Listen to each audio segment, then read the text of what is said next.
TV도 나가고 라디오도 나가고 생방송도 하고 다 했는데 그 어떤 자리보다 여기가 좀 제일 많이 떨려요. 왜냐면은 제가 이제 여러 쪽방 전문가 분들 앞에서 이렇게 번데기 앞에서 주름 잡는 거 아닌가 하는 생각이 드는데 제가 했던 역할은 오로지 잘 듣고 잘 쓰는 것밖에 없었고 여기서 이제 또 들으시고 이거를 또 어떻게 또 운동을 하시고 하는지는 전문가분들이 더 빠삭하실 거라 생각하고 제가 취재했던 것들 위주로 얘기를 하도록 할게요.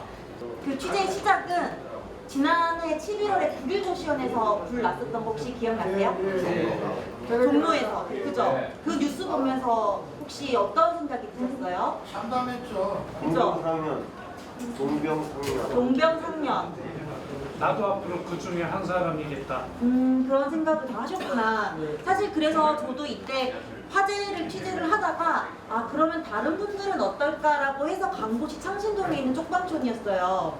근데 창신동 쪽방촌에서 한 주민을 만나서 아 그러면은 뭐 소방시설은 있나요? 당연히 집주인이 안 해주죠. 스프링클러 있나요? 이런 말을 해봤자 스프링클러 당연히 없죠.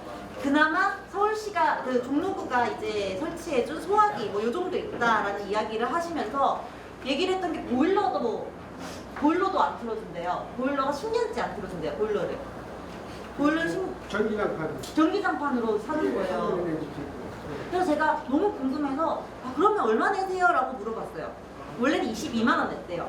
근데 작년에 주거급여가 21만 3천 원이었는데 올해 23만 3천 원 올랐잖아요. 2만 원 올랐잖아요. 근데 2만 원 오르니까 월세를 22만 원에서 올해 25만 원으로 3만 원을 올렸다는 거예요. 그러니까 너무 진짜 정말 더 하면 되겠죠. 그래서 그거를 듣고 아 이거 문제가 있다라고 생각해서 창신동에 조금 자주 갔어요.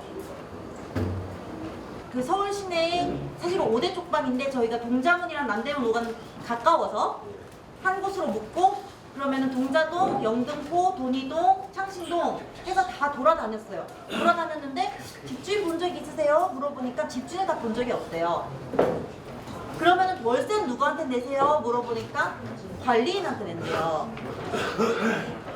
저는 쪽방에 살아보지 않은 입장에서 이게 너무 신기했어요. 그래서 관리인은 그럼 무슨 일을 하나요? 라고 물어보니까 집집마다 다 다르지만 제가 전반적으로 봤을 때는 쪽방 세입자분들이 계시면은 쪽방 관리인한테 방 있나요? 저 들어갈래요? 라고 하고 쪽방 관리인은 건물주한테 아 공실 뭐 지금 이번 달은 뭐 공실 이렇습니다 뭐 이렇게 하고 월세를 하루 보통은 주거급여 들어오는 날 그 근처로 해가지고 월세를 받고 월세 중에 일부를 떼서 건물주한테 주거나 아니면은 자기는 그 거기서 같이 살면서 공짜로 살거나 이런 식으로 이루어지더라고요. 그래서 그러면 집주인은 누굽니까? 이러이러한 환경에서 살고 계시는 집주인은 누굽니까? 라고 물어봤더니 그분이 하시는 말씀이 요 집이랑 요 집이랑 요 집이랑 요 집이랑 집주인이 다 같다는 거예요. 한 사람이 다 갖고 있대요. 근데 이 집을 봤을 때는 아 고쳐준 거 아무것도 안 고쳐진 것 같죠? 그러니까 한 70년, 80년 이후로 아무것도 안 고쳐진 것 같고 저기 고무통 보이시죠? 이때가 제가 처음 갔을 때가 한겨울이었는데 차가운 물밖에 안 나와요. 그리고 뭐 차가운 물 당연히 샤워실 없고 빨래 세탁실 없고 보일러 없고 이런 곳에 지내고 계시길래 아니 그 집주인은 요 집들을 다 갖고 있으면서 뭐 하는 사람입니까? 라고 물어봤어요. 그랬더니 뭐 이 근처에 건물이 8채가 있는데 그 중에서 5채는 아직까지 쪽방이에요. 근데 이 집안이 40년 이상 제가 알아낸 것만 40년 이상 여기서 쪽방 영업을 했대요. 그러면 40년 동안 여기서 월세를 받으면 쪽방 5채, 5방 아니에요? 5 건물이면 보통 한 건물당 적어도 10칸이 있잖아요. 근데 솔직히 10칸 적고 적어도 한 15칸은 있잖아요. 그러면 제가 계산을 해봤어요. 평균적으로 12.6칸이 있대요. 12.6칸에 평균 월세인 22만 원을 5채에서 하면 한 달에 얼마 벌까? 얼마 벌까요? 빨리 계산하실 수 있으시죠? 얼마쯤 벌 것 같아요? 500만 원. 1000만 원. 500만 원? 200만 원. 대표님 기사 읽으셔서 바로 맞추신 거 아니에요? 기사에 보면은 1,400여만 원이라고 제가 적어놨어요. 네. 그러면은 지금 8채를 갖고 있는데 지금 쪽방으로 하고 있는 건 5채. 그전에 다른 건물들도 쪽방이었어요. 근데 5채에서만 1,400만 원을 40년 동안, 물론 그 가격은 아니었겠지만 그 현금을 따박따박 생각해 보시면은 얼마나 일 안 하고 노동 안 하고 그냥 손 안 대고 코 푸는 거다라는 생각이 조금 들었어요. 제가 그래서 너무 이게 이상하다. 왜냐면은 이 쪽방, 그러니까 누군가는 이렇게 말할 수도 있어요. 가진 게 쟤냐라고 말할 수 있어요. 가지고 눈 떠보니 그 건물을 내가 갖고 있는데, 아니면 내가 사들였는데 그 건물이 쪽방인 걸 어떡하냐라고 말할 수도 있지만, 제가 가지고 있었던 생각은 뭐냐면은, 물론 월세를 받을 수도 있죠. 근데 너무 제공하는 환경에 비해서 월세가 너무 많다. 너무 비싸다. 그리고 월세를 받아낼 정도의 환경이 아니다. 이거는 세를 받아서는 안 되는 공간이다라는 생각을 조금 해서, 그러면 도대체 이 서울 시내의 쪽방 건물들은 누가 가지고 있을까라는 생각을 해서 등기부 등본을 다 떼봤거든요. 그래서 올해 1월부터 4월까지 3개월 동안 쪽방이 서울 시내에 318건물, 318건물이 있어요. 동자동에는 제가 알기로는 남대문까지 다 포함해서 한 100건물 정도 있어요. 100채 정도. 거기에 이제 건물 등본이랑 다 떼가지고 실소유주가 누군지 조사를 했더니, 등기부 등본이 되어 있는 건물이 243채. 그러니까 한 70채 정도는 무허가 건물인 거예요. 무허가 건물이라서 등본이 안 되어지고, 그러니까 무허가 건물이 가능성이 높은. 근데 등본을, 네, 건축대장을 뗄 수 없는. 그래서 243채 중에서 소유주가 몇 명이냐 봤더니, 여기 새마을 아파트나 동자 아파트 같은 경우는 건물은 한 채지만 집주인이 엄청 많아요. 엄청 많아서 그런 것까지 다 포함했더니 270명. 집주인이 270명. 그 중에서 그러면은 같은 그 건물에 살고 있는 사람은 몇 명일까 봤더니 188명인 거예요. 그러니까 10명 중 7명은 다른 동네에 살면서 관리인을 두고 월세만 받는 그런 집주인이고요. 3명도 사실은 3명이 같이 산다고 할 수는 없어요. 왜냐면은 주소만 올려놓고 다른 데 살 수도 있는 거잖아요. 그래서 하여튼 최소로 10명 중 7명은 다른 곳에 주소를 올려놓고 월세를 받는 그런 행태더라. 그래서 말씀을 드리자면 요 창신동의 요 집은 살아 계신다고 저는 알고 있어요. 살아 계신데 굉장히 연세가 많으신 90대 정도 되시는 분 A씨가 계시는데 8채 이상 가지고 있었어요. 확인된 것만 8채. 확인된 것만 8채고요. 슬하에 이제 6남매가 있어요. 6남매. 6남매가 있고 80년대 6남매도 이제 그러면 한 50대 정도 되는, 50대 60대 되는 나이거든요. 근데 요 분들, 요 남매한테 본인이 가지고 있던 건물들을 이제 증여했어요. 이 일가가 소유한 쪽방을 제가 다 가봤는데 너무 열악해요. 너무 열악하고 정말 이 70년대의 주말 드라마에도 나오지 않을 것 같은 그런, 바깥에서 이제 세면하고 화장실도 당연히 그 뭐랄까요, 옛날식이고, 그리고 공동으로 사용해요. 공동으로 사용하고. 그래서 거기도 이제 여기 디딤돌 하우스가 있거든요. 그래서 거기서 씻으시는 분들은 다 디딤돌 하우스에 가시고, 너무나 동자동에서도 익숙한 풍경이겠지만 휠체어 타시는 분들 1층에 휠체어 놔두고 2층으로 기어 올라가가지고 생활하시고, 이런 것들이 너무, 네, 제가 봤을 땐 저는 이걸 처음 알게 됐을 때 기사를 꼭 써야 되겠다고 생각을 했어요. 그래서 여기 사는 주민들이 뭐라고 했냐면은, 보일러는 10년 전에 기름값이 오른 이후로 한 번도 안 틀어줬다. 그럼 10년 동안 보일러 안 쓰면 사실은 보일러 없는 거예요. 그죠? 겨울에는 전기장판으로 버티고, 이제 디딤돌 하우스도 쓰는다고 하시고, 아까 그 사진의 그 방이에요. 문을 열면 바퀴벌레가 이제 너무 들어와서 이제 식당에서 쓰는 환풍기를 대신 달았다. 내 돈으로. 그래서 집주인 보신 적 있냐? 20년 살면서도 생전 한 번 볼까 말까 했대요. 근데 이 집주인의 다른 가족, 며느리가 있거든요. 며느리는 월세 수금하러 왔을 때 본 적이 있다고. 그러니까 생전 보이지 않다가 월세 수금하면 보이고. 네. 이렇다고 하거든요. 제가 아까 말씀을 드렸지만 평균으로만 계산해도 1,437만 원. 네. 근데 이게 진짜 정말 최소로 생각하는 것인 게 왜냐면 월세가 22만 8천 평균값을 계산해도 실제 월세는 25만 원이거든요. 그리고 방 개수도 아마 좀 더 많겠죠? 이렇게 계산하면은 뭐 이 정도를 현금으로 받는 일이 또 뭐 있을까요? 그리고 심지어 이 소득이 드러나지가 않고, 그죠? 그리고 강남 건물주 일가, 네. 돈이동 얘긴데요, 돈이동. 또 이게 딱 떼서 보다가 보니까 나란히 있는 쪽방 건물을 제가 B씨라고 그랬는데 장씨가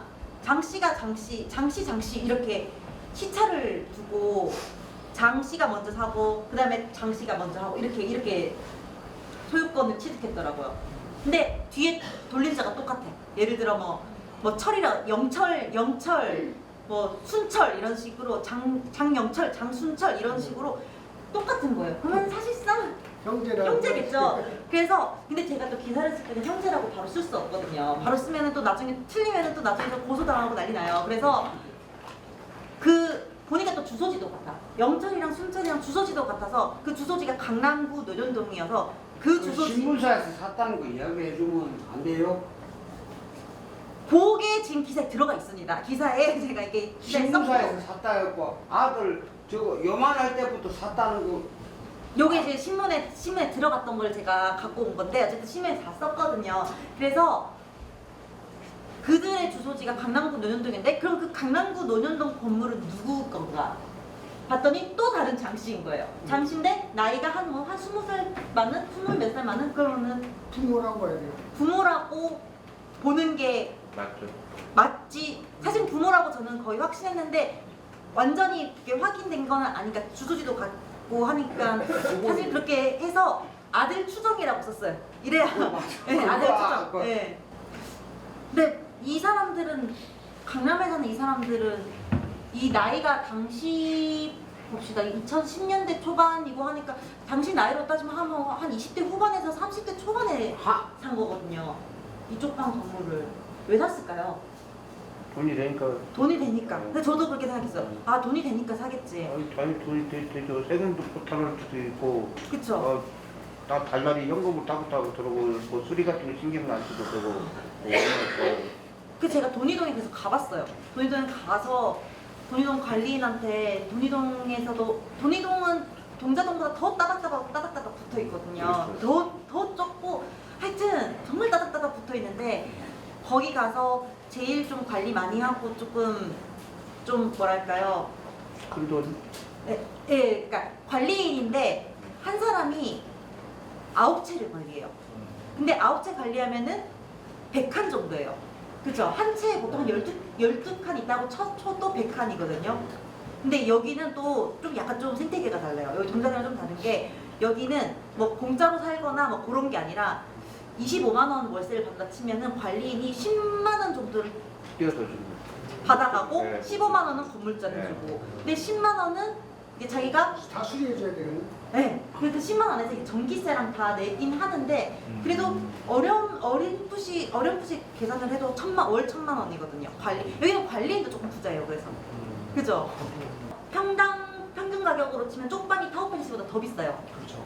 아시죠? 네. 왜냐면 그 서울 전체 아파트 기준으로 한 평당 평균을 내면 사실은 그 아파트는 넓으면 넓을수록 넓지만은 월세는 한 뭐 정해져 있잖아요. 그러니까 평수가 넓으니까 그걸 평당으로 나누면은 한 3만 원, 4만 원 정도밖에 안 되거든요. 4만 원. 근데 선생님들 사시는 것도 건물들 한 평 정도 된다고 봐야 되죠. 그럼 한 평에 얼마 내세요? 22만 원, 25만 원 내시잖아요. 그러면은 4배 비싸게 내고 계시는 거예요. 관리인이 월 1,000만 원인데 예를 들어서 전기세가 나와봤자 에어컨도 없잖아요. 전기세 나와봤자 얼마 나올까요? 전기세, 가스비, 물세, 샤워도 거기서 안 하는데. 그래서 일단은 뭐 얼마를 버는지는 추정을 해야 되겠지만은 일단은 한 1,000만 원 정도를 수익을 얻는 거죠. 관리인조차도. 집주인은 더 막 말할 것도 없고요. 동자동 얘기인데, 동자동. 요 얘기는 조금 들어보신 적도 있으실 것 같아요. 불난 거부터 이야기. 여기 주소는 제가 밝힐 수는 없지만 2016년에 16살 나이에 동자동 건물 주인, 그러니까 동자동 쪽방 건물 주인 중에 16살. 지금은 이게 만 19세라서 올해 20살일 텐데 동자동 쪽방 집중 중에 20살 있었던 거 아셨던 분? 아셨던 분? 모르셨죠? 그러니까 지금은 20살이지만 이 공동 명의자가 됐던 때는 10대였어요. 10대. 그 당시에 이게 만 나이거든요. 16세. 그러니까 17살. 고등학교 1학년. 고등학교 1학년이 이 쪽방 집주인으로 올랐던 거죠.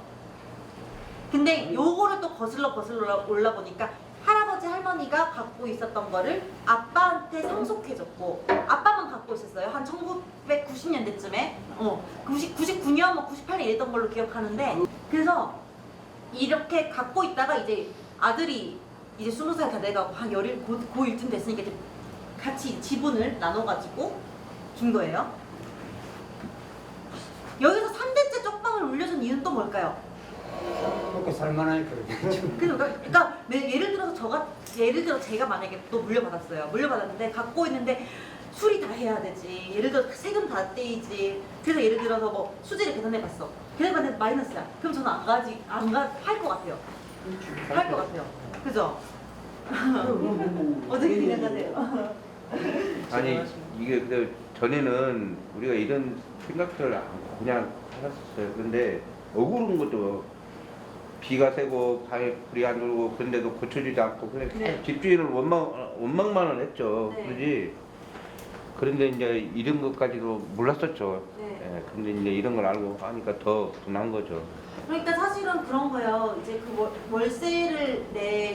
월세를 내는데 그에 맞는 시설을 보수해주고 그래도 사람 살 수 있는 공간 정도로 해준다면 이렇게까지 억울한 감정이 들지는 않을 텐데 그렇죠. 지금 가장 큰 문제는 사실은 인간다운 주거 공간에서 사는 것은 법에 나와 있는 권리예요. 법에 나와 있는. 예, 그러고 있습니다. 만약에 실례로 거기 지금 제가 살고 있는 데도 지금 타일이 있잖아요. 네. 지금 10년 타일가 지금 한 밑에 바닥이 지금 깨졌어요. 아, 네. 씻을 때 지금 좀 조심해야 잘못하면 이거 비어서. 바닥이 빌 수가 있거든요. 네.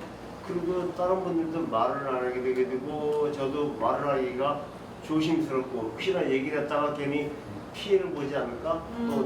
또 주인뿐만 아니라 또 다른 사람들도 조용히 있고 그런 걸 떠나서 또 남한테 피해를 주지 않을까 하는 그런 몸이 시끄러워져서 그래서 그런 것 때문에 말을 안 하는데 이런 얘기를 듣다 보니까 이거 하는데도 아무 정당한 건데 당연한 건데 맞아요. 왜 그동안 내가 참아왔을까 맞아요. 하는 또 그런 생각도 많이 들면서 저는 여기에 대해서 많이 유익하다고 생각하는데요. 그렇지. 감사해요. 예를 들어서 선생님들께서 고시원에 사신다고 생각해 보세요. 고시원 제가 만났던 쪽방 분들 중에서 고시원이라도 살았으면 좋겠다라고 말씀하신 분들 정말 많았어요. 고시원 더 비싸잖아요. 한 35만 원쯤 되죠. 고시원이 좀 더 비싸죠. 밥도 주고 김치도 30만짜리도 있고 네. 25만 원짜리 있긴 있어. 있긴 있는데 네, 좀 안 떨어지고. 돼. 네. 근데 고시원에 사시는 분들은 예를 들어 고시원이 만약에 별로잖아요. 그러면 다른 고시원 가면 돼요.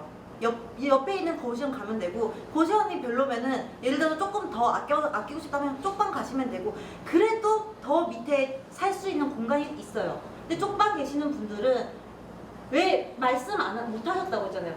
말씀 못 하시는 이유가 그러니까 집주인들이 그걸 알아요.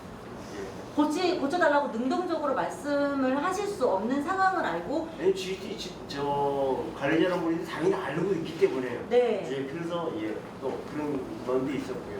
저한테 그렇게 항의하셨던 분들도 아마 그런 거였을 거예요. 이분들 저한테 전화 와서 항의했을 때는 결국 뭐 이분들이 쫓겨나면은 기자님이 뭐 월급 낼 건, 아니 그 월세 낼 거냐라고 하지만 결국 그 안에 숨겨진 거는 이 사람들의 오갈 데 없는 것을 이용해서 그렇게 나쁜 시설에도 그 월세를 내도 살 것을 아니까. 그렇죠. 약점을 알고 우리의 약점. 살 것을 아니까.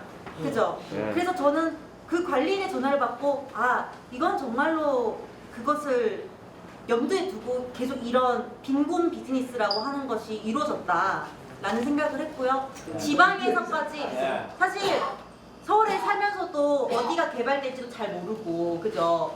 어느 사실은 자기가 사는 동네 아니면 잘 모르잖아요. 근데 지방에서까지 와서 계약하고 했다는 거는 굉장히 공부를 사실 그쪽으로 이제 팽팽팽팽 돌아가는 물론 다 그렇다고 볼 수는 없겠지만 다 거의 이런 목적이겠죠.